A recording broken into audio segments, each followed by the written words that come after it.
Before we get to today's video, I just want to say Happy New Year to everybody and hope everybody had a happy holidays. I did not reach my goals for the end of 2022, but that's what 2023 is for. I'm tripping already. That's what 2023 is for. New beginnings and a year of separation for me. Obviously, you guys can be expecting more consistent content from me, NBA content, NFL content. I just want to get on here and say it because I don't get to say that too often with the kind of content I create. But in 2023, I want to expand my content into more of my journalism aspect of my life, should I say.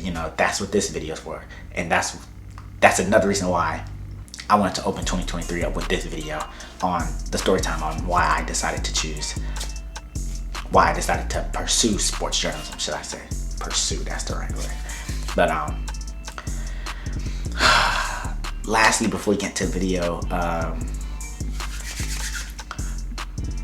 on the road to 100 subscribers. Rome wasn't built in a day, so just gotta build it brick by brick.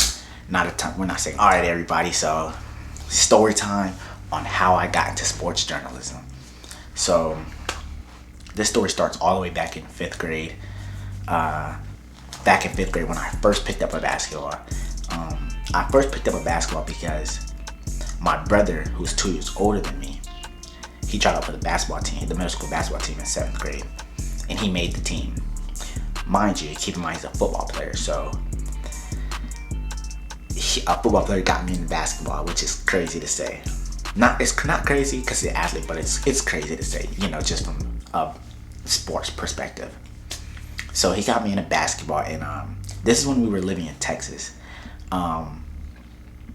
So when we were living in Texas, we had this basketball goal behind our house, and we would go play basketball there every day. So I would just play basketball every day, I fell in love with the game. And another thing was, basketball wasn't my first sport.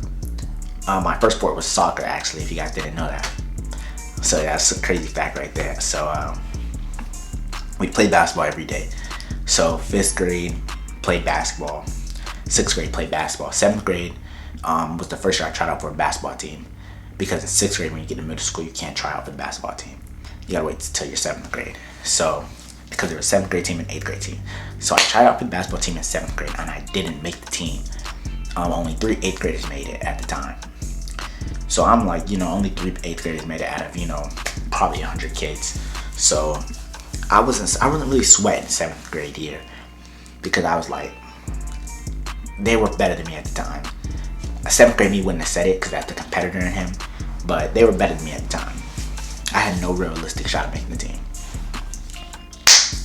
8th grade comes.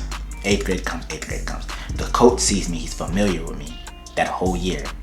So 8th grade comes, and I try out for the basketball team in 8th grade.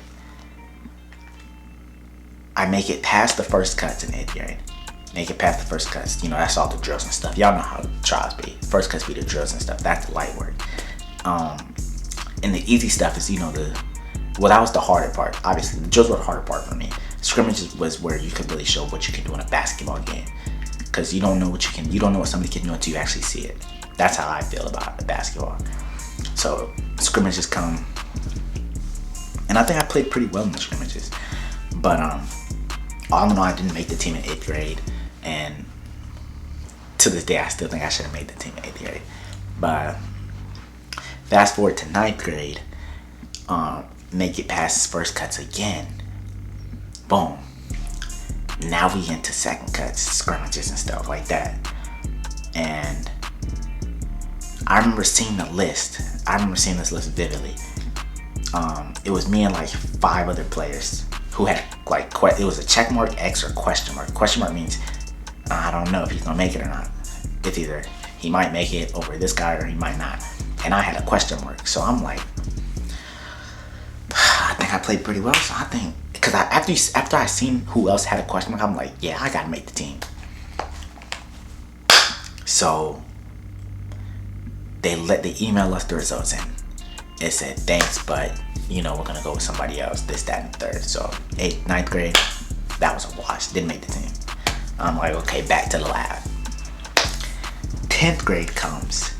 Now 10th grade was probably my most productive basketball year because I played spring, I played in the summer. Those other 2 years I didn't do that. So, but 10th grade year I was like, I was prepared for this because I trained throughout the spring. Then we had summer league, played throughout the whole summer league. I was a bench player in the summer league though. I'm not gonna lie, I was a bench player in the summer league, but I was still getting valuable minutes. So summer league ends, then we have fall workouts. We didn't have a fall league because we had a summer league, and we had a coaching change after the summer. So we had a head coaching change. We had our same assistant coach, but we had a head coaching change. So the assistant coach knew me from summer, so he already knew me. So make it past first cuts, get to scrimmages again. We made this 3rd year in a row. We get to scrimmages, and we're in 10th grade now, so got to scrimmages 3rd year in a row. And they did the cuts right in front of you this time. Those coaches were cut through 10th grade. They didn't care how you felt. They did the cuts right then and there. Everybody sat there. I mean, I think I kind of liked it better that way because I didn't have to wait till I got home till 4 or 5 hours later after the tryout to get the email. So it was kind of better that way. But if they called your name to the right, if they called your name at all to stand up next to them, you made the team. So they calling names. They got to my name and called me. Boy, I was so happy. Like, because you got to think about it. 4 years. It took me 4 years to make a basketball team after I, put my blood, sweat, and tears into this sport. So it was like, they finally called me. I finally got my opportunity. That's how I felt. I felt like the NBA draft, you feel me? So I got my opportunity, called me, made the team. So mind you, I made the team. This is after the second cuts. I made the team. So I just got to emphasize that part. I made the team. So after I make the team, we start having practice and stuff like that. I actually played in a game. So that's how I know I made the team. I actually played in the game. But after we had our first game, well, it wasn't really a game. It was like the blue and white game. But I still played though. And I got the pictures and everything from that. So after I played, we had the football players trying out.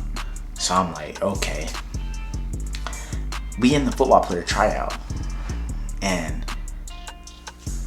these coaches are more old school, so they like the bigger bodies. Me, I'm 5'7" right now. I was probably like 5'4", 5'5" at the time. So I'm probably like 115, soaking wet. So they had the bigger bodies come in. Obviously, they let me go. I was one of the ones they let go. So it was what it was. So we had another coaching change. So mind you, freshman year we had a coaching change. Sophomore we had a coaching change. Junior year we had a coaching change. Junior year comes, and this is coming off of playing AAU.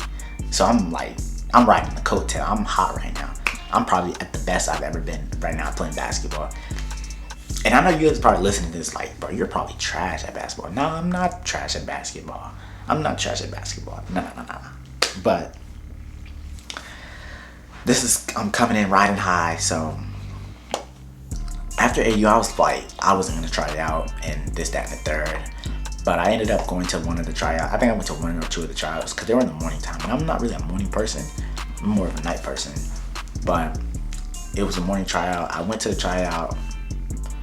The coach wanted me to play because he came to my AAU. He came to one of our AAU practice and seen me play. And he was one of the. He wanted to talk to. He wanted to keep an eye on about 3 players, and I was one of those 3 players. So he already knew me and stuff, knew my name, Mike Trim, all of that good stuff. So we go to tryouts, and tryouts was solid. Tryouts at this point in my life, tryouts was pretty easy for me. But I didn't try out after the first tryout. I didn't want to play basketball. So, and then senior year comes around, and I don't try out at all. I told him I was going to try out because we had the same coach back that year. So for the first time since I've been in high school, we had the same coach. I told him to try, but I never tried out. And I told him I'd help out though, and with the coaching and stuff like that. And he let me on to help him coach. So that was that, playing basketball. So where the journalism part comes in, I know you guys are listening, like, where's the journalism part come in? I just set the baseline. So the journalism part comes in. So, like I said, my brother got me into basketball, but my dad got me into Stephen A. Smith. The guy that you see on the thumbnail, he got me into Stephen A. Smith. So Stephen A. Smith. Stephen A. Smith is my idol. You can ask all my friends. I say that all the time. Stephen A. is my idol. It's just the way that he just talks on camera, and the crowd just gravitates towards him, the fans and stuff like that. I don't agree with all his takes. Nobody's gonna agree with somebody else's opinion all the time. That's what their opinion is for. But it's more than his opinion and how he talks and what he talks about in the sports world. It's how he does it. And Stephen A. Smith is a brand, and that is what I'm trying to currently build right now. My brand. Just how Stephen A. is his brand, that's what I'm trying to build right now with what we're doing right now with the One Tree YouTube channel. But